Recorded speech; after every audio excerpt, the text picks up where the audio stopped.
Welcome to 1991 Movie Rewind, a podcast where we watch and review every movie released in 1991, from the all-time greatest classics to the critically panned and everything in between. We will rediscover forgotten fan favorites and uncover hidden gems as we explore the depths of direct-to-video. Join us in our celebration of the fun, unique, and diverse films of this highly underrated year.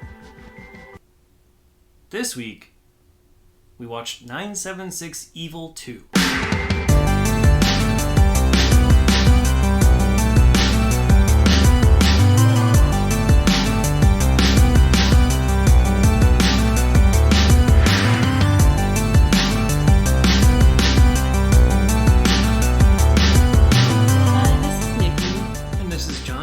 Joining us on 1991 Movie Rewind. In 976 Evil 2, the town of Slate River is being terrorized by a serial killer. A suspect is behind bars, but people are still dying in unexplained ways, and local college student Robin, played by Debbie James, is having visions of the murders. After surviving the events of the first film, Spike, played by Patrick O'Brien, rides into town to stop the satanic dial-in horoscope phone line that he believes is responsible. Screenplay by Erik Greenberg Anjou, directed by Jim Wynorski, and released on home video in the United Kingdom on December 31st, 1991. Have you seen 976 Evil 2, 1, no, any of them? Neither. You've heard of them, though? I've heard of them. Yeah, I'm familiar with the box covers. Never something that I, wanted to watch before in my more horror adverse days. Yeah, I'm surprised that I haven't, because I used to watch like random horror, like whatever was on TV a lot, and I don't remember this and being you'd think on TV a lot. Yeah, I mean it was on USA Up All Night, but I don't remember watching this. Yeah, but it might not have been on pay cable stations where you watched a lot of your movies as well. So yeah, I mean, because I remember watching a lot of I remember Dolls and House and stuff like that always being on. A little bit more mainstream stuff. Yeah. I think both of the 976 Evils were not video mainstream. Only. Oh, okay. Well then, yeah, I never really went to a video store to get horror movies. Yeah, so most of the direct-to-video stuff doesn't make its way onto like Cinemax or HBO. or Showtime. I think those are the three major players at the time. Movie Channel, I think, was the fourth. Anyway, so you needed things like USA Up All Night to introduce you to those types of movies if you weren't willing to or not able to watch them on your own, because they're R-rated and you're not old enough to rent R-rated movies. Yeah. I'm not too surprised, because I don't know how successful the first one is. Obviously it was successful enough to get a sequel, I guess. But, I don't know. Unless it has a lot of well-known death scenes or, there needs to be some sort of reason to watch some of these schlockier direct-to-video things. And maybe because the phone gimmick is a good one. Directed by Robert Englund, but I don't. Yeah. Like, a lot of his fans would be like, okay, he directed a movie, I'm interested. Yeah, you'd think that might be. It made $3 million in the box office. Oh, so that one was released theatrically. The first one. Oh, okay. My mistake. This one was not. Yeah. It came to, again, this is off of IMDb, and so if it's wrong, then oh well, but that's where we get our data information across the board, just because it's so difficult to really monitor and police that. So, yeah, IMDb says a UK video release on December 31st, which doesn't sound right, honestly. Like, who would premiere something on New Year's Eve? That doesn't make sense, yeah. But that's the best information we have. Every source that we show says it's a 1991 movie, but it was released in 1992 in the US market, so whatever. Not released in the theaters. We can pretty much confirm that that's the case. Which is a shame, because I think I like this one better than the first one. The death scenes were better in this one. Because they're visible, for one. I mean... In the yes. first movie, they're pretty much all done off screen. Yeah, except for the girl with the spiders, but... That's about it. Yeah. But even that, I mean, it's... I don't know, it's not that intriguing. You see spiders crawling on her, and then... What, he smashes the spider on his side of the astral plane, I guess we'll call it. Right. And then you just see her dead with blood. It's like as if someone stabbed her and she just goes lifeless. So you don't get to see much of that, and there's like that impaling scene, and you only see what happens after they're already impaled, and then like in the one shot they have the camera panning over the bathroom stalls, so you don't get to see anything either. So yeah, it was kind of disappointing. So this one you actually get to see more of it. Yeah. And it starts off pretty strong with an opening scene where you have your... Yeah, it starts off... I mean, I will say I like this one more because it just... I mean, we were both saying this is like the movie Pieces. It just starts off immediately with a kill, which is like what you kind of want. And it's also like a lone girl alone in a school... at night. Sort of like Pieces was as well. Yeah, in Pieces, with the dancer, like that whole... And she was just... In this one, she was swimming. And then showering. She gets showering, and then gets killed. And then ends up getting chased out of the locker room into the auditorium, where there's a set piece, like a drama. They're doing Faust is what the sign says. There's like a little Easter egg thing where it says Faust, directed by Joe Bob Briggs. And Roger Gorman, I think, is the other thing, which is meant to be like a Roger Corman allusion there too. But it's a really cool set with flames coming out of things, and it's really elaborate set piece. Kind of like how Popcorn was. More elaborate, but yeah. Like how the father did that whole scene on stage. Yeah. This is kind of like the same, like a sacrifice on a stage. Pretty much, except without an audience. Yeah. And so, this girl, Lori, is someone who is... She ends up basically being tied up to some sort of like platform rock thing. Yeah, it looked like a rock. And then there's a stalactite that falls down and impales her and kills her. Yeah, but okay, they just started off with that, but why? Okay, so we all know from like the first movie, it's like you call this number and then it's like this demon or the devil takes over your body to get whatever, like you have to kill and then you get whatever you want. You have to follow the devil's directions. So it's just like kill anyone. Basically. Because at that point, after that girl's death, Lori, there's been deaths before that because they're looking for a serial killer in that town. Yeah.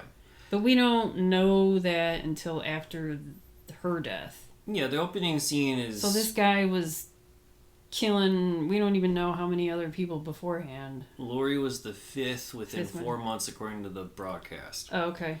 So, yeah. So I was just thinking, I guess that's what the devil told him to do. Because I was like, why? Why her? Like, it's just kill anyone or kill... That we don't know from the phone calls. Students. Because we don't get to see the phone calls. Yeah. But later on we learned that the killer, who is the dean of the school, Mr. Grubeck, he calls the number again. Yeah. And the devil basically says, if you want the big power, you have to keep on killing. There's still one more person who is more powerful than you. Although we never get to see who that is. Is it the girl? Is it Robin? I don't know. Maybe. But they never actually say. Or is it I Spike? thought that... Maybe. Because Spike, it's like, with Spike, it's kind of like 'cause Final Destination. He keeps on, like... Spike and Robin both have the visions. Yeah. But I thought that Robin was getting the visions because Greenberg gave her that power. You know, because there's that one scene when he where touched her. He touches her and the arm is glowing. Yeah, and she kind of passes out. But, like... But she also had the vision of Lori getting killed before that scene, even. So I got the impression that Greenberg gave her some sort of power to kind of, like, lure her in because he wants to be her husband, devil husband or whatever. Yeah. Right? So, like, maybe she was, like, a way of manipulating her mind. She was the chosen one for him or whatever. That's what he thinks, yeah. Yeah, maybe Spike is the other chosen one because he is the only person that has called the number and hasn't died. Basically, yeah. Or been taken over by the devil. Right. He's been, like, cheating death. Yeah, so the way it works is there's a 976 card.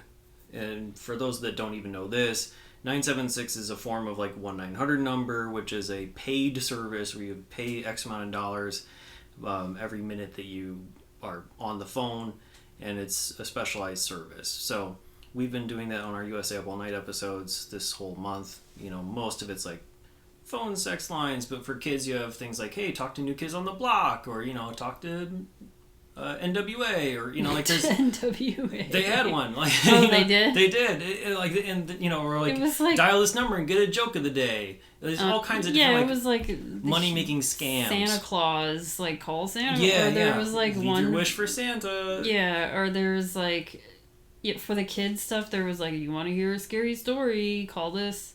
Yeah, all kinds of stuff like that. But primarily, if you hear something like 976, it's a shady number. 900 numbers are kind of manipulative in that regard. But a lot of them are also, you know, psychic phone lines. Like Miss Cleo is probably the most famous one of them all. Yeah. You know, it's that type of thing. But 976 was just like a precursor to the more general 1-900 number. So you're calling this 976 number, and then you dial 666 to get your horoscope. And then basically it will tell you something that you want to hear or that you want to have happen, and give you clues as to how it will be done or how you need to go about this. Yeah. And if you don't do it, the phone service gets mad at you, will call you back or do things to you in real life, manipulate the real world to hurt or kill you if you don't do what it says. That's the general premise of the movie, which is good. It's a strong one. Yeah, it's interesting. I think... I didn't... So in the first movie, we are revealed that, like, the person who's behind the 976 number is this Mark Dark guy. Mark Dark. But they don't... I wish they brought him back in the second one. Yeah, I really do. That's a big... Because it's revealed that... Well, in the first one, they go to the... I don't know, the hotline to visit it. Yeah, there's like a private investigator who's there who's at the parent company with all kinds of different cubicles with different types of numbers. He knows about this conspiracy or whatever, and he wants to do some sort of, you know, digging into, like, investigative journalism into this mysterious number thing. And he interviews Mark Dark, but we don't... Played by Robert Picardo, by the way, who we've seen in Motorama. Yeah, and, you know, he's like, I just made up this number and blah, blah. He just comes off as a normal guy, but at the very end, we find out that Mark Dark is, like, the devil. Yeah. And he's, like, the creator of this 976 number, and you're answering to him. So I was like, is Mark Dark gonna come here into this movie? But he wasn't. I knew he wasn't, just because the voice at the very beginning, like, anytime you hear it, it's much different. So in the first one, I don't know if Robert Picardo was doing the voice. I'm assuming he did. I don't think there's anyone credited with doing the voice in either of the movies. But in the first one, it kind of sounds screamish. It kind of sounds a little bit like Ghostface. Yeah. Here, it just sounds like some random dude. It just sounds like a temporary audio track that they never replaced. I don't know. It's very... I don't know. It's very anemic. I don't know. It's not ominous. It's not menacing in any way. It's just a guy talking to you. You know? Yeah, it's just like, hello. I don't know, just like a regular dude, just like... It'd be like if I were to come on and be like, don't forget to kill that girl. Yeah, it's not menacing. Not it's just like, oh, you didn't do the thing. Yeah. Now I'm gonna come after you. There's someone stronger than you. Yeah. It doesn't have the same gravitas. So, yeah, no Mark Dark. That's one of the bigger negatives going against this movie. But the rest of it, I think, is largely positive. But these 976 cards, they find people. So Robin finds it in a magazine in the coffee shop, but she never calls the number. In the first movie, Spike finds the card, and he does start to call it, and then his cousin calls it more, and he becomes the problem in that one. In the first movie, yeah. In the first one, yeah. And so, yeah, Spike is now aware of it. He learns of the killings in Slate River, and then he stops at some bar, and it's a strip club. Mm-hmm. And so he's like watching the stripper, and then all of a sudden the stripper, like the lighting around the stripper goes completely red, and she just says, "Go back," in like a more demonic voice than what the actual phone call is. Yeah. And then the phone just starts ringing on its own, and bartender's like, "Well, what phone? We don't even have a phone over there." Mm-hmm. And so, yeah, like all kinds of like mysterious supernatural stuff happens, and whatever. If you're associated with this number, you're pretty much always associated with this number, and you can't escape it fully unless you die or whatever. Yeah, it's like you gotta continue to do whatever it says or you die. Yeah. So I still wish, in both movies, I think that I wish that the phone calls would have been a little bit more prominent.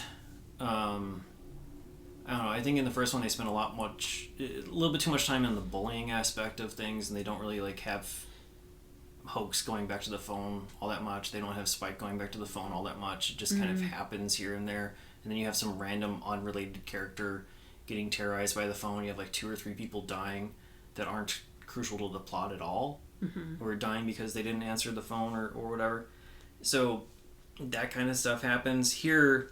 The phone just acts on its own. You don't have a whole lot of people actually actively calling it ever. It's all the phone calling into the real world at key moments when it needs to have something scary happen, which is a little disappointing as well. We don't see Grubeck calling into the phone except for once. Yeah, and after then the rest he of the killed times, that girl. Yeah, after he kills that girl, basically. Oh no, he's actually on the phone after he gets arrested. Oh, that's his one phone call. Yeah, he calls that in line. Prison. And that's when... Okay, yeah, because the first scene is, the girl getting killed. The next scene is, like, another person has been killed, and we found a suspect. Yeah. And that mainly because during that kill of the girl, Lori, there was, like, a custodian there. Yeah, the janitor, The Terrell. janitor guy. He was in the middle of cleaning that theater, and he sees all that, so he has an eyewitness. He wasn't in the middle of cleaning the theater. He was lying down drunk. Oh, he was drunk. So he was just there. He was lying down in the middle of the aisle, sleeping and drinking, and he heard some commotion and woke up and took a drink and looked. Yeah, and saw, oh, it's the dean doing this, and yeah. So yeah, the dean gets caught, and that's after he's in the jail cell. That's when he calls the 976 number. And that's when he learns that there's still one more person more powerful. And this is where so we show him going back into his cell, I guess, and then he does like this. It looks like he was dying. It looked like he was having like a seizure or he died, and I thought he died. Yeah, he does a lot of body contortions. Yeah. Similar to what you'd see like in Paranormal Activity or some Blumhouse movie of these days where they use digital effects to like crack their bones. He's just doing it this himself. one is just him like... And it looks pretty good. Like going around in the bed. It looks painful. Yeah. And then after that, we think he passes away, and then his spirit floats out of him. Yeah, and I'm like, oh, he died, so then his ghost is gonna finish the job? Right. But we don't know that until, like... That's when he goes... Well, soon we find out it's just him astral projecting. But his astral projection self is all, like, decomposed. Like, as if he was dead. Yeah. Every time he kills like another person through this astral projection, he gets, like, more and more pockmarks. Yeah, and, he's, like boils getting weaker. And stuff like that. He really starts to look like the Joker from the 1989 Batman. Okay. He looks a lot like Jack Nicholson's Joker to me. Oh. With, like, yeah, especially, like, a lot of red around the mouth at a certain point in the movie. And, yeah, he just yeah, and so the first time his ghost, or his astral projection comes out, he's going to kill that janitor guy. Yeah, because he's the only witness. Yeah. And that janitor is in protective custody. But it doesn't matter. Because even though he's guarded... he appears in sort of like a vampire, reverse vampire. He appears in a reflection of the mirrors, but is not visible in the real world. And so Terrell, who is also drunk all the time, he's seeing this person in the mirror reflection that's not actually present like with him. next to him, and he's freaking out. But he's running away, and he's trying to... He leaves the hotel where he's in custody and sees that the cop that was protecting him is dead, and Greenberg leads him out to the middle of the road and makes him get run over by a truck, which is kind of like a really cool scene and a bad... It's like the best of effects and the worst of effects, because the blue glow stuff and the green screen, blue screen that they're doing with Greenberg to make him transparent or whatever is not good at all. Never good in this movie. But the practical stuff, like seeing Terrell just explode when the truck hits him, just like blood and guts everywhere, that's awesome. So you got this mix where you have to kind of accept the cheesiness to get to the bad stuff. I don't know. Or to get to the good stuff, I mean.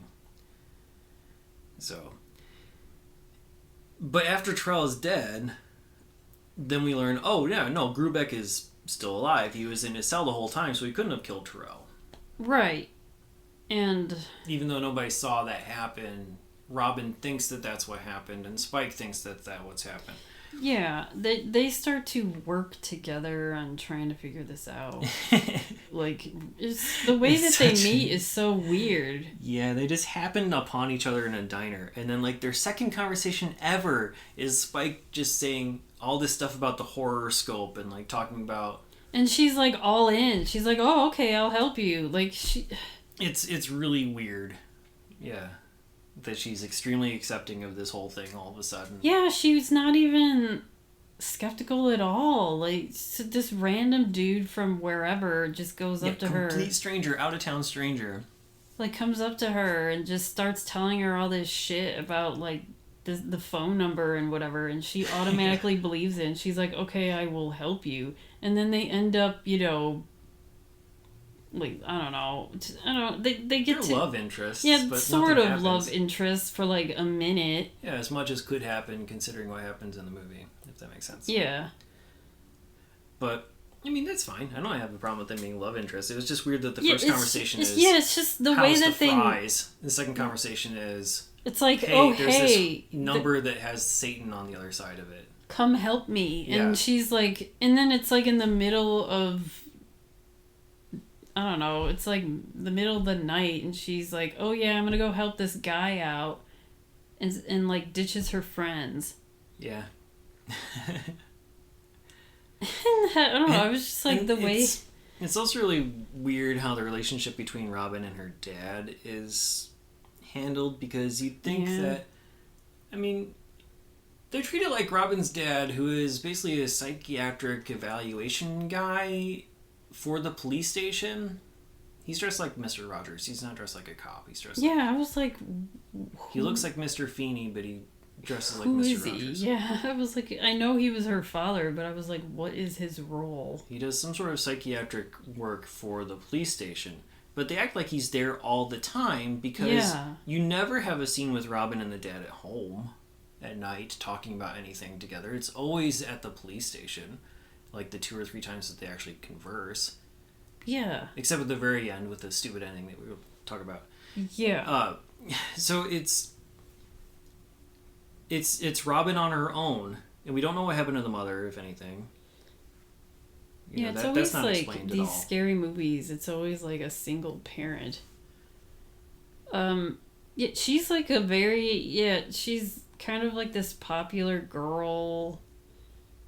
But like, she is really also in community nice. college, so maybe she's not living with the dad. But either way, like, you know, go visit him and talk to him about it. I don't know. He seems Whatever. like he's really hard on her because just the way she acts around him, like she's kind of scared of him or something.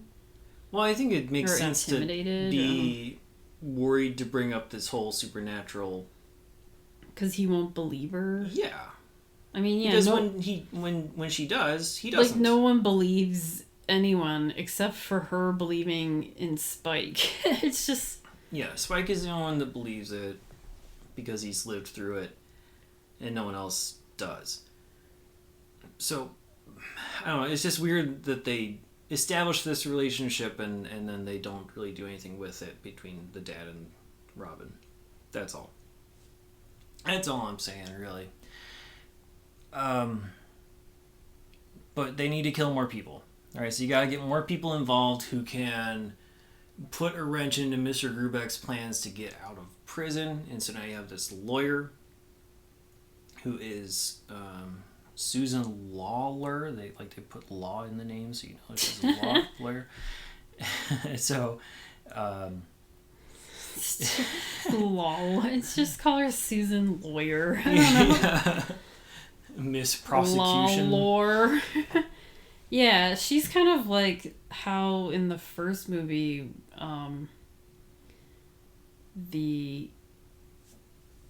she wasn't the principal, she was the guidance counselor. Like, she had like the same role. Yeah, I mean, she might have been. We didn't know if she was the principal or the guidance counselor in the first one. She just kind of appeared halfway through and then became a central figure in the last scene for some unknown reason. This lady is just there to die. Like, we get introduced to her, she has a couple lines of dialogue, and then Grubek says, drive safely, and what do you know? Here comes like a really long sequence of her crashing into a whole bunch of stuff in her car. Yeah, but Robin has like a sequence. Yeah, Robin has a premonition of it before it even happening. Yeah, and then tries to tell her dad. Yeah, and her dad's like, whatever. And while Robin is just driving down a street, it's happening. Yeah. And this is another case where Lawler does not call the phone. Grubek just takes over the car stereo, calls her phone, takes over the car, you know, has complete control over anything and everything that he wants to have control over. This was like the best scene. I don't It was. And it's long, but I was like cool that it was long. It's very, very crunchy. There's a lot of cars hitting other cars very, very hard. Yeah, I was just like... With a lot of close-up camera work where, you know, the camera is very close to these crashes and everyone's moving, including the camera. It's very, very well done. I was like figuring out how they did this because it looked like a real car chase crash scene. A lot of used cars were destroyed that day. Right, it's just... And yeah, I liked this car chase scene. And I think it also helps to have, I think the only actual song We'll get into that a little bit later. Yeah, too, I think. liked the song that was playing while she was going down this rampage. It was called Pushing Too Hard by a group called The Seeds, who were like a 1960s group. And as far as I know, that's the only like licensed music that they used in this. But it's, you know, like a psychedelic rock song. And it's so good. Yeah, it's just like this rockabilly kind of, psychedelic song. And then she's like going, it's like a lot of these death scenes are the types of death scenes that I wish I saw in Nightmare on Elm Street. Like Freddy's final nightmare. Yeah, no, this movie does the Freddy Krueger type of stuff better than Freddy's Dead did. Yeah, the Freddy's Dead movie, because like the ones or the one we saw. Yeah, the 1999 one. The 91. ones that were in the 80s, those death scenes were good. This reminds me of that death scene of the guy that was on the motorcycle, and then all of a sudden, like, Freddy takes over, like, his body, sort of, and his hands are, like, stuck on the motorcycle, and he's going, like, super fast, and he's, like, going up in flames. That's kind of, like, what this reminded me of. Yeah, and Lawler's crash culminates into her driving into this transformer, and so all kinds of sparks and explosions and stuff like that too. But I thought because Robin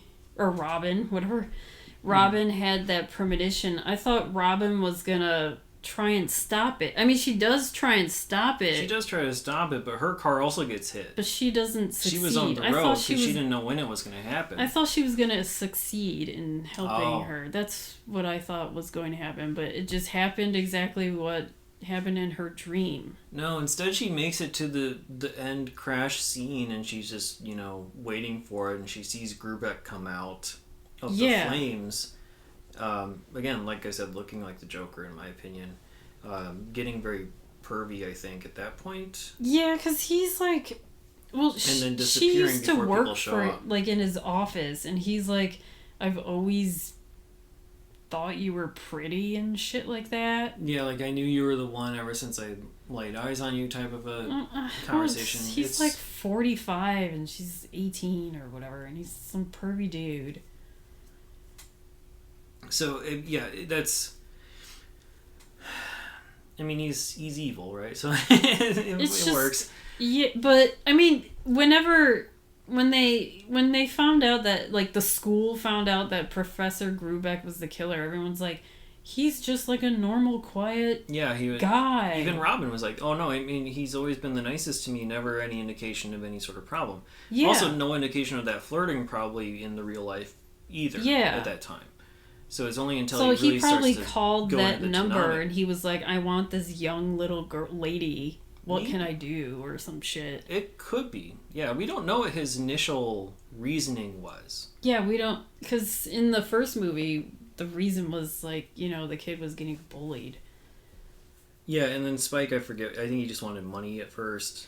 Yeah, I think he called just to be like... Because he was losing his poker game to the other kids.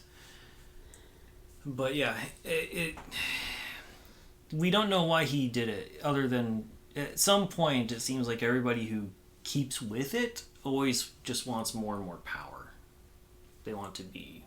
Yeah, they just want to... The ultimate because, like, it's kind of like drugs or whatever. It's like after the first time, you're like, I need more.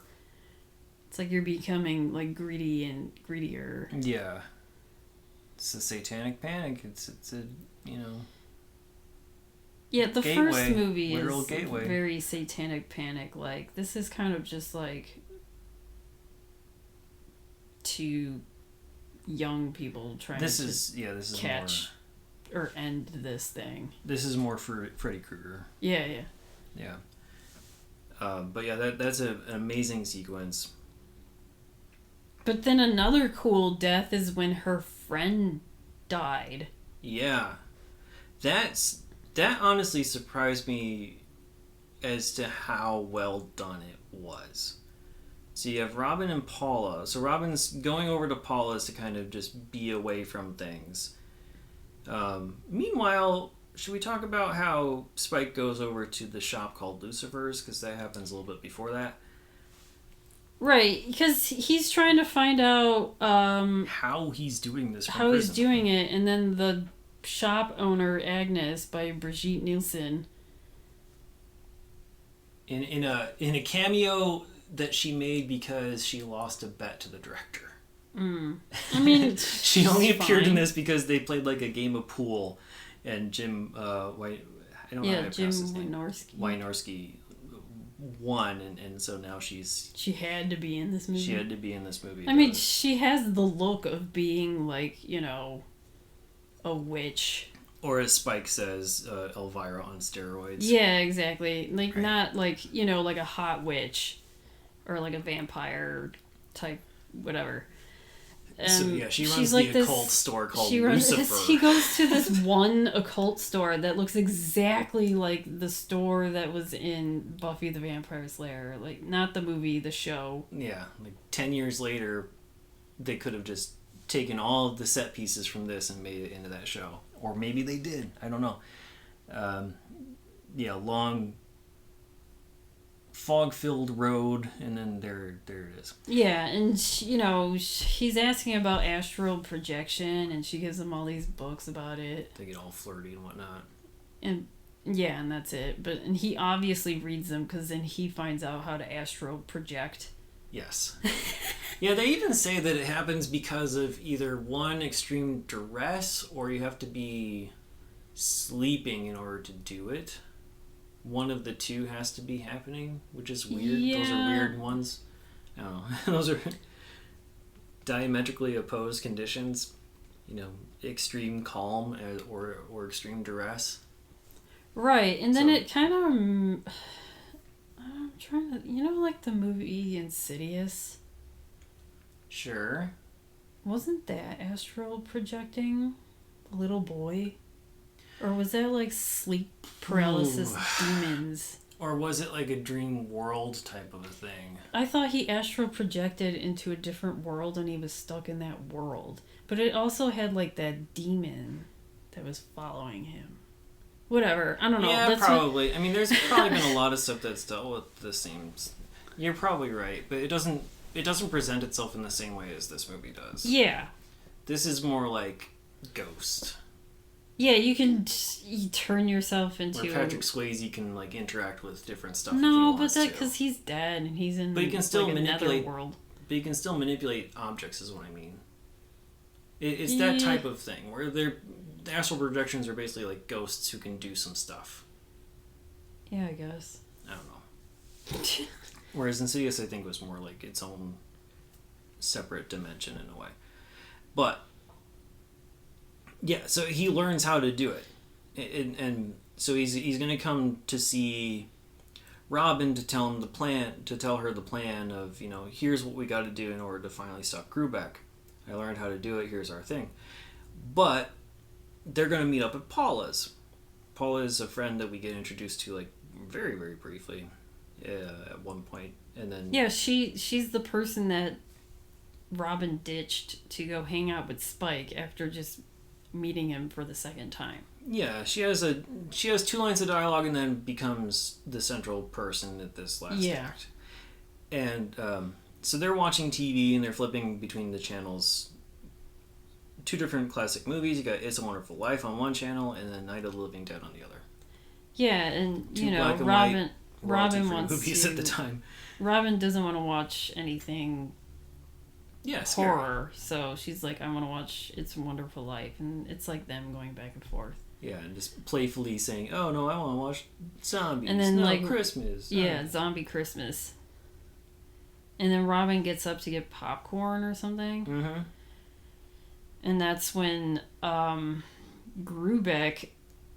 is in the TV, like in some random commercial. Yeah, it's this fake commercial with this really cheesy couple. And it's for this device called the Zap-O-Matic. So I mean, this is Nightmare on Elm Street vibes. I mean, that's kind of just like how Freddy Krueger would have been like in the TV. Like he's cracking jokes. Yeah. In this commercial.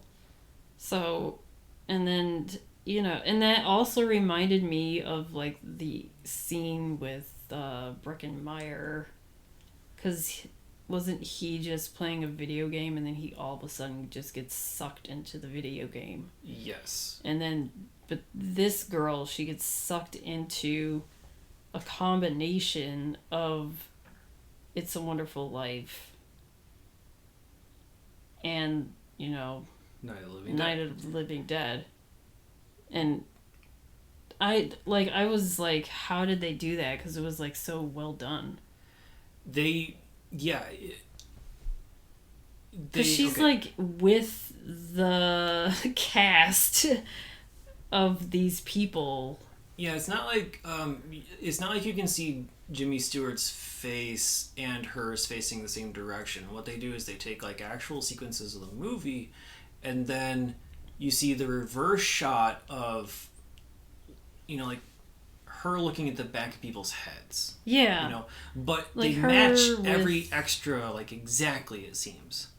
You know, like, so they had people that look like the people in these movies from the 50s or whatever. Exactly. Yeah, so they had all these different extras who were made up to look like the extras. I mean, or it's dressed really up in very well similar done, ways. because then it's like her yeah, watching Jimmy Stewart put like the angel's wings, whatever, on the whatever. Yes. on the and the townspeople coming together to give him, you know, the money and praise or whatever. Yeah, all that kind of like stuff. The that very happens. end of It's a Wonderful Life, when the guy comes in, it's like, hey, you have money. Yeah, you're the richest guy. And so she's yeah, like there. she's in the back of the crowd, so you can't see her from like the normal shot that would appear in the movie, but in a different angle, then she's there, and it matches. She's perfectly. just like, what the fuck? And then all of a sudden, those people from It's a Wonderful Life turn into zombies and come after her. They turn around and they're all now in that Night of the Living Dead style makeup. You know, the little bit lackluster compared to zombies now. You know, like the Night of the Night of the Living Dead was like the first one in unless 1968. like Greg Nicotero did he do anything? He probably didn't. Not in the first one, no. But I think maybe Dawn or maybe Day, he did. But he didn't do like makeup for this movie. Oh, I didn't look. Well, I don't think he would. Either way, it was exactly mimicking the style of makeup that they did in the 1968 Night of the Living Dead. And you have the little girl, Jimmy Stewart's daughter, is now like the main lead zombie, as opposed to the little girl who was in Night of the Living Dead, or the little boy, I think it was. It's been a while. Anyway, the little kid who wants to stab. That's now whatever. And she dies in the movie, and then she dies in real life. Robin comes out with the popcorn and sees her stabbed. So it's... Oh, by the way, IMDb trivia also says that was originally planned to be like a video game sequence, sort of like what Breckenmeyer's was, but it would have been too much of a budget, I guess. It would have cost too much to do that, so they did this. I'd rather mashup, and this than yeah the video game thing. Yeah, I think this is much more iconic. But it's like, do you need permission to show and do that? So both of these movies at the time were copyright free. Oh, okay. So for whatever reason, I don't really know how the copyright laws fully work, but George Romero famously goofed up and did not put the proper copyright information attached to this movie, and so it's basically public domain. Anyone can release any version of Night of the Living Dead they want. It's a Wonderful Life too. It was, but somehow those rights went back to somebody now. But at the time that this was made, they were both public domain. So anybody could do anything with them, distribute them, broadcast them, whatever. That's partly why It's a Wonderful Life was on TV so much, is because anybody could do it. I mean, it still is. Yeah, but I mean, it was even more so back then because, no one had to pay anybody. Now you have to pay somebody if you want to show it. Anyway, Spike has a plan. Yeah, he's gonna astral project. Yeah. But we don't see him. We also have to say that Grubek is there with, after Paula's dead, Grubek is there, and he calls the cops and imitates Robin's voice to say that she was the one who killed Paula. Basically, like, I killed my best friend. Like, yeah, I mean, that's also, like, Freddy Krueger-ish, too. And so now she has to run away. Spike is there, and it's like, okay, here's our plan. And they go to, like, some scenic road with, like, a bunch of mountains or whatever. To run away. The plan is Spike will get Grubek to chase him astrally. Yes. And then Robin will go to the cell and kill him physically. Because, again, he'll have to either be asleep or be under extreme physical duress to do the astral project. So he will be sleeping. You can kill him in his sleep while he's chasing me. Mm-hmm. That's the plan. And so there's this big motorcycle / semi-truck chase that happens, which is not nearly as exciting as the car scene with Lawlor. But you do have Grubek doing the trucker stuff and honking his horn. Yeah, I mean, it's still exactly like Nightmare on Elm Street. Oh yeah. And at some point, Robin gets to the station, finds that basically everybody's dead. Well, not everyone's dead, because like some of the cops show up later on. It's the one guy that had a crush on her. I forgot his name. Taylor. Yeah. I think she calls him by his first name. I forget what Jody Taylor. Yeah. But she sees like 3 or 4 cops. It's completely empty. The entire station is completely empty. No one else works there except for like these 3 cops, evidently. And 2 of them are off doing something else. And then 2 of them are dead, including Taylor. Mm-hmm. And she goes to the cell and opens the fucking cell door to go in and shoot, when she could have just, point the gun through the bars. Yeah. And do it that way. And then maybe open the cell to confirm that he's dead, if you want to. Yeah. But don't open the cell first, because she pulls back the covers to confirm that he's there, and he's like basically like, boo. Yeah. Startles her and then starts a chase scene again. Right. So now he's chasing both of them, which also kind of like throws... astral projectingly and then physically. But it's like, how can you do... So is he can Or did still... he kill Spike by that point? Well, yeah, he died. Because Spike dies, I don't really know why or how it all works. Because I thought when he died, I thought that's when he started to fully astral project. That's what it looked like. Because, at the end, they embrace Robin and Spike, and I thought he was still alive. So was she embracing his astral projected self? I guess. But how? Because he's ghost-like. Was that before he was fully dead? I thought he died and then turned into the astral projection. I thought the extreme physical duress of him getting into the crash and like the flaming made him thing, do that. Yeah. Okay. I don't know. I mean, it was like a lot of stuff happening like in the last 15 minutes of the movie. Yeah, the chase is a little bit anticlimactic, and it doesn't make a whole lot of sense as to why Spike would try to go underneath the semi the way he does, or why the semi actually tries to turn and just like stop itself. Like, none of that really makes a whole lot of sense. But Spike evidently dies from that explosion. There's dynamite. Spike has dynamite that he's going to use to blow up the truck. So that's part of it. So I guess he was planning to kill himself? But I thought he was... Whatever. I thought he was going to astral... Whatever I'm done. Yeah, it doesn't make a whole lot of sense. The truck blows up real good. I thought he was astral projecting at that point, so his astral projected self was doing all this, not his physical self. That's what I thought. I don't know, unless he's like laying there dying, and he's astral projecting while he's laying there dying after blowing up the truck. Yeah. Because Robin lures Grubek to the point, which is where Spike and them were going to meet up after everything all went according to plan. Spike's not there.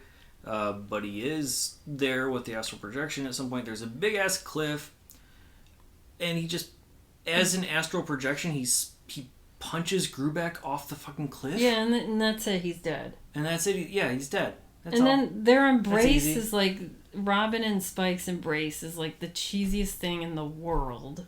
Oh yeah, that's like the effects that I wish we would have seen and you thought your parents were weird. Yeah. It's like really Care Bears like. I was like, why they shouldn't have done this. Well, I mean, it made me laugh. I mean, great that they showed it because I was cracking up. But I was like, why, from all this scary stuff, you show this cheesy, like they embrace, they kiss, and then these fake video game looking fireworks appear in the sky, and then there's like a falling star or whatever. It's like the more you know thing going by. Yeah. And then it's like, the what? Fireworks at the end of the Fisher King was the end. Yeah. And I was like, I don't know. It made me laugh, but I was like, but why include that? What is going on? And then that's when, like, the cops arrive. Yeah. Like, the ending just was like... It does not make sense. They could have just, like... It could have ended with Greenberg dying and then the end. And then it's like further, it went from like cheesiness to like, what the hell is going on? Because the cops come by and they just arrest Robin. Yeah. Like the dad's like, oh, I'm sorry I didn't believe you when you said that Greenberg was doing all this stuff. But we found his dead body and we think Spike did it. But Spike is died. dead, so he couldn't have done it. So you did it. You did it because you're here and Greenberg did it. And now we're going to arrest you. Right. And then that's the end. And I was like, she can't even speak for herself and say, hey, this motherfucker was going to kill us. It's like the end of Deadly Silence. Yeah. Where it's like, just like, what the fuck? And then but that's not exactly the end because it does pan over to a phone that rings and then the credits start. Yeah, but like, poor Robin, honestly. I don't... It's the kind of dumb ending that you kind of expect from these movies. But I was like enjoying it up until the cheesiness and then that fucked up ending. Yeah, the ending was laughably bad. The other stuff, you're laughing with the movie. Yeah, you're like, haha, this is cheesy. But then all of a sudden you're like, what? Yeah, the ending Then you're angry because this poor girl, like, saved the world. And then, I mean, that's kind of like how, you know, all these supposed heroes are. Like, they always get arrested and, you know, whatever. Mm-hmm. But her father just, like, turns her in. Like, what a fucking dick. No, he's like, don't say anything, don't say... I mean, he can't do anything because the other cop, Stone, he's the one who's arresting her. And he's basically saying, like, yeah, Robin, don't say a word. Because he knows that she's being arrested, which is stupid, whatever. Self-defense. Clearly self-defense. Yeah, you don't have law lore anymore. I know, the one lawyer in town, law lore, is gone. So there's like 5 people in law enforcement in this entire town, and 3 of them are dead at least. That's it. No Mark Dark. But overall, again, more enjoyable than the first one. Oh, yeah. I mean, I like the first one. I didn't hate the first one. No, I didn't either. I liked it. And I liked that this also one. has a really good opening death scene with like the guy exploding from the phone booth and being pushed away from it and everything towards the camera. Right, yeah. But I think this one also had like really good music. So not just the seeds, but also just the score in general. I mean, it didn't really fit the movie a whole lot. It was more like a fantasy epic score, but it was still good, like synth orchestral vibes. It was cool. It was done by Chuck Serino, who will do a whole bunch of other 1991 movies. The other weird thing about the music, did you notice this at all in the credits? Mm-hmm. Okay. All right, so I'll save that for last as I go through cast and crew. A little mini pausing on the credits, I guess we'll call it. So this was directed by Jim Wynorski. He will direct the 1991 movie Beastmaster 2. He also wrote the movies... Oh, I'm sorry, both of these were writing. He wrote Beastmaster 2 and Final Embrace, the 1991 movies. He's directed a whole bunch of stuff. He's still going very, very strong with the cheesy, schlocky stuff. He's done Chopping Mall, Deathstalker 2, Sorority House Massacre 2, Hard to Die, Munchie, Ghoulies 4, Body Chemistry 3 and 4. He's done a ton of stuff, not only under his actual name, but also under aliases like Jay Andrus and Harold Blueberry and Sam Pepperman. You know, if it's cheesy, he does it, and he also likes to do a lot of sequels to things, as we see. Like, he specifically tries to do sequels to things. But he's very prolific in this genre of exploitation type of horror, sex romps, whatever, action.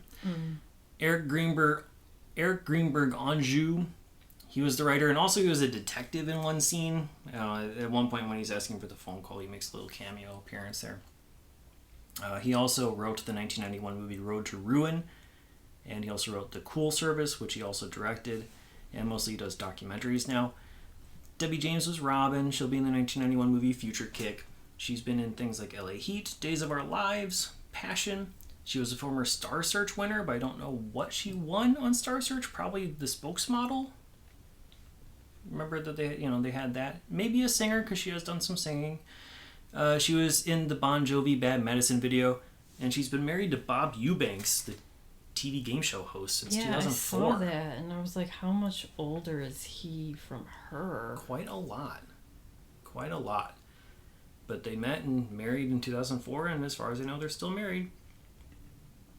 Renee Asa played Mr. Grubeck, I think, really well. He gave a great performance as a villain. He didn't do a whole lot of other notable major roles. He was in things called Why Me and also Deep Cover, which is probably a relatively well-known movie. He's also in 3 episodes of the 1991 show DEA.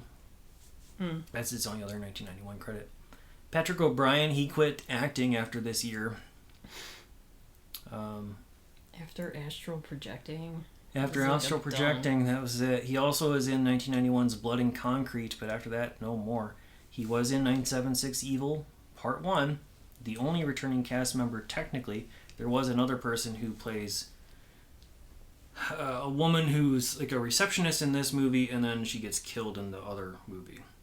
But yeah, he's the only main cast member to return. He's also been in things like No Holds Barred, Relentless, but not tons. And like I said, he stopped acting. Philip McKeon is Taylor. He got a special mention in the credits, like it's like a special appearance by Philip McKeon, who played Taylor, the goofy second banana cop in this. I think he got that mention because he was Tommy in the TV show Alice for about 10 years, 196 episodes, so he had a lot of name recognition from that, as well as things like Return to Horror High and Sandman and Ghoulies 4 would come later. He passed away in 2019. But he's also the brother of Nancy McKeon, who was in Facts of Life. Oh. Which I didn't realize. Huh. Yeah. Leslie Ryan played Paula. She's been in things like Another Chance, Terror in Paradise, and Body Chemistry 4. The dad, Dr. Jameson, was played by Rod McCrary. He's been in a bunch of stuff. A lot of 1991 TV appearances. He's done episodes of Night Court, Father Dowling Mysteries, and Baby Talk. He is best known for Harbor Valley PTA, Herbie Rise Again, Night of the Demons 2, bunch of stuff. I will mention that we have Karen Mayo Chandler play Lori, the first girl to die. She was in a whole bunch of these types of movies as well. Hamburger, Strip to Kill, Hard to Die, Savage Harbor. It's kind of her thing to kind of get like killed and naked on camera. Yeah. Same thing with Monique Gabrielle, though she takes a little bit more of a lead role. She played Lawler.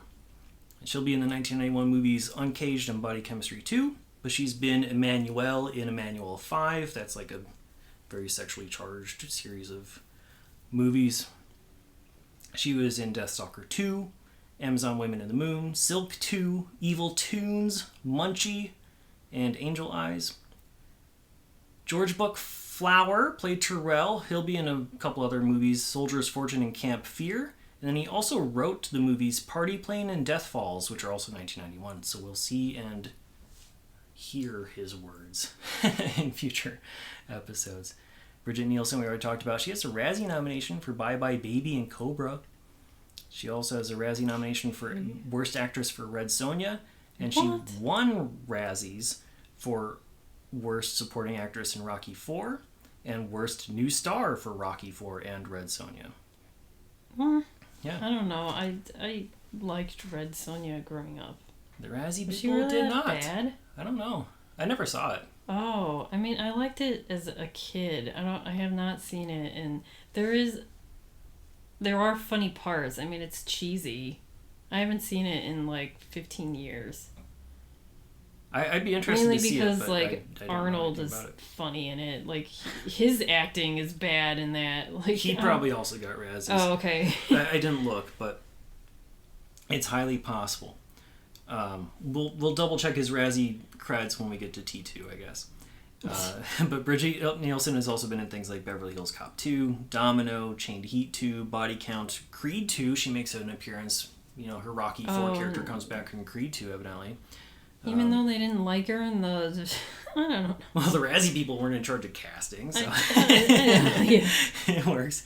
And then I knew her from like the Surreal Life and The surreal... I went Flavor of Love spin-off thing. Yeah, when you were looking... I was looking up... I just went down like a nostalgia rabbit hole. I'm like, I missed the Surreal Life so much. The early 2000s VH1 shows. And then the last name to talk about is one that looks like you missed on the credits. Vincent D'Onofrio appears in the credits of this movie. Credited for the songs Deep Fry, Spooky Talkin', and Bad Doggin'. I don't remember hearing any songs with lyrics other than the one by the Seeds. Yeah, the one... during the chase scene. So I don't know if these songs have lyrics or where they appeared, but Vincent D'Onofrio, the actor, is credited with 3 songs in this movie. So, evidently not too noticeable or memorable. Vincent D'Onofrio, of course, known for things like, Full Metal Jacket and Mystic Pizza at this point, so he hadn't really... His star hadn't fully risen yet. So he's still kind of trying out a whole bunch of different stuff. And he'll be in several different 1991 movies, so we'll talk about him again when we talk about either Crooked Hearts, Dying Young, Fires Within, or JFK. He's in all of those. So, that's cast and crew. No awards to talk of, which is not surprising for a direct-to-video movie, but if Fangoria considers those types of things, I'm a little surprised it didn't get any sort of Chainsaw nominations, but... not my decision. We'll go on to true crime and pop culture. Okay, well, this was released on December 31st, 1991, which was a Tuesday, and I'm just going to talk about what was on TV at that time, because, it was New Year's Eve. Mm-hmm. And on NBC during, around 8 p.m., they had the Orange Bowl parade, and I have a couple of clips, but it's only the beginning of the parade and the very end. But it was hosted by Lonnie Anderson and Burt Reynolds with their son, and it was like the most... It's funny to watch because Burt Reynolds just looks like he doesn't really want to be there. Yeah, and he then always looks like I don't know. And then it was making me laugh. And Lonnie's trying to trying to do a good job. Yeah, she's trying to do a good job, and he's like, yeah, whatever. And then they have their son there, who's just kind of also like, yeah, whatever, until the very end where they sign off. And Burt Reynolds tells his son, say Happy New Year. And the kid's like, hey, everybody. He just starts going nuts on the microphone. How old is the son at this point? He's 4, maybe? Oh, okay. Because that changes a lot of perceptions of this whole thing. Yeah, I thought he'd be a teenager or something. No. It's because I don't remember how long they had been together at that point. I don't know. Evidently at least 4 years. Well, this son they adopted him in 1988. Well, then at least 2 days. Yeah. So, and then Burt Reynolds is trying to get him to say Happy New Year, and then he's like, whatever, that means Happy New Year in whatever language he's saying. I have the So you're just like talking the gibberish YouTube or- clips of the beginning and end of the Orange Bowl. Okay. They're both like 3 minutes long. And so the Orange Bowl is the next day, which is, January 1st. But on January 1st, 1992, it was Miami Hurricanes versus the Nebraska Cornhuskers. Uh-huh. And Miami Hurricanes won 22-0. Sorry, Nebraska, I guess. Yeah, I guess so. I don't know.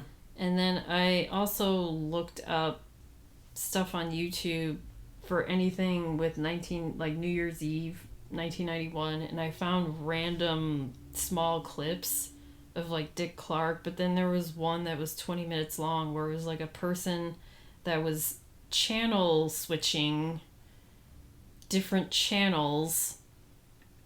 Channel surfing. Oh yeah, channel surfing, whatever.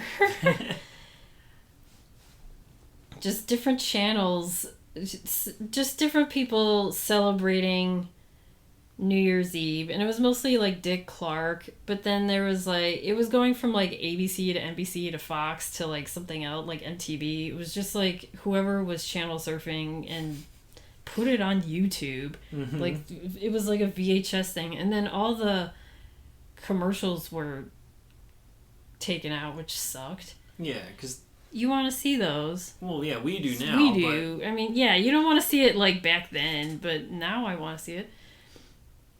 But some of the stuff that they show is mostly Penn and Teller doing a lot of the hosting. But it's funny on this YouTube video, we'll put it on the website. Teller, like every time they show Penn and Teller, they're like dressed up in a different outfit, or Teller's doing something off to the side. And there was a couple times where like while Penn is talking about like the ball drop or whatever, Teller's like taking a bunch of like flags out of his mouth or whatever. Okay. And then like the next time they show them talking again, they're both wearing different clothes or whatever, and then Teller has like a snake around his neck. It was just fun to watch that. And then it shows like Jay Leno, because I guess this is right when he became...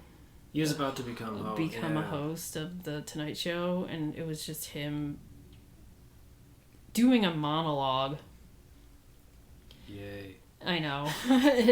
And then it showed a couple of live performances. One was by Guns N' Roses, and they sang Live and Let Die. And then they did like another performance by comedian Bruce Baum. Do you know who that is? Yeah. Okay, so it was just him doing his prop comedy, and I was, I don't know. Bruce Baum, if you're not very familiar, and if you know who the comedian Gallagher is, they look very like, similar physically, except Bruce Baum is a bigger, whiter fellow. Yeah, he's a big guy, and he's got like a big bushy red hair and mustache. Yeah. And he also does props. It was like a very 90s thing to do props, and it wasn't really funny. I think Carrot Top is the only one that kind of was able to take it and run with it with any major success, yeah. Yeah. And then this is, since we have been doing our 900 numbers, we chose a 1991 900 number where they read tarot cards. This is all about horoscopes. Yes. So we'll play that now. Your telephone could be the key to your future.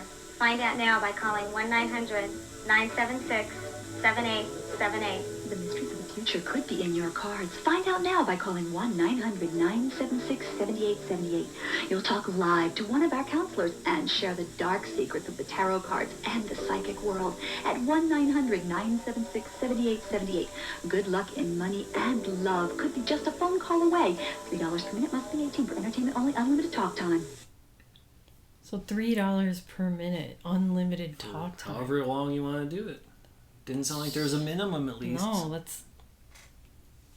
Just push 666 to get your horoscope. Yeah. You'd be good to go.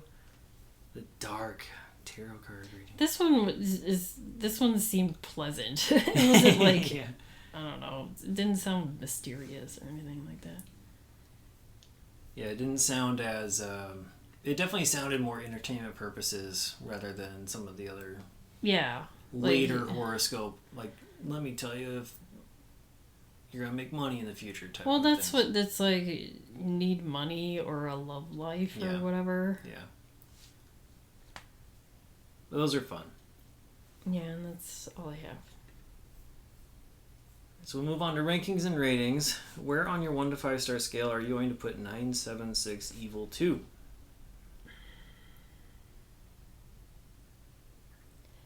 I'm trying to remember what I gave Popcorn.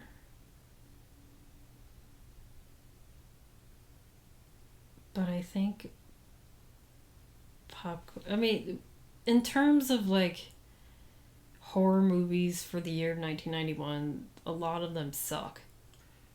Like the only horror movie that we saw so far, or horror movies that we saw so far that came out this year that are good are People Under the Stairs and Popcorn. Mm-hmm. And I like this one. But I don't like how it ended, and then that weird cheesy moment. I was like, okay, no. Yeah, some of the effects are still bad. I think I'm just going to give it a 2. Okay. Yeah, horror is unfortunately a little bit... So far. Like, of the horror movies we've seen, like, what, like, 8 to... Even Mom. I mean, I like Mom. Yeah, Mom was good. But even though that was... I kind of like this more than Mom. I think what... The death scenes. I do too. The death scenes are I like what this make more it. than Mom, too. I think what makes this a little bit tougher is, I mean, horror-wise, there wasn't a lot theatrically for 1991. You know, we were just going through, like, what's going to come up in October for this, and it's slim pickings for, like, major horror movies in 1991. There's just a bunch of it's a lot sequels. Of sequels. It's like number 4 or number 5 of random sequels.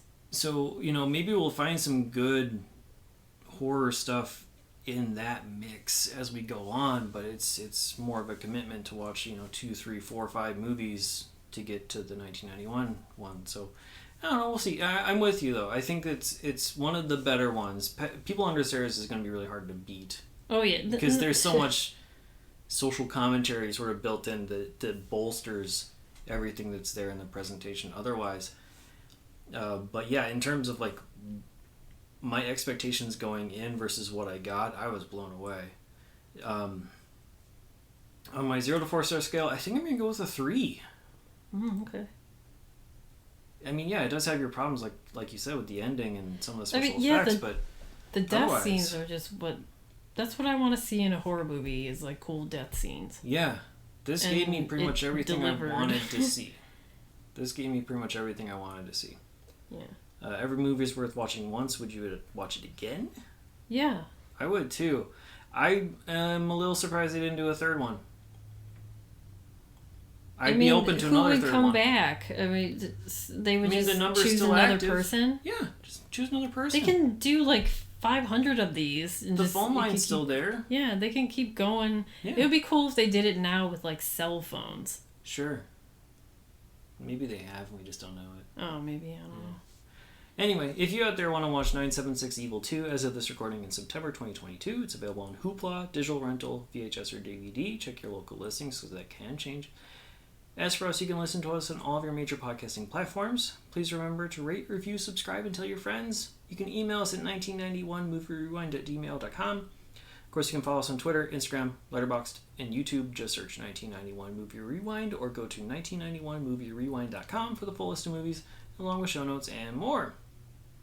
Next week, we officially start Horror Month. We just finished USA Up All Night Month with a horror movie, but we're going into Horror Month in October, starting with Body Parts. That's available on digital rental, VHS, or DVD. We will see you then.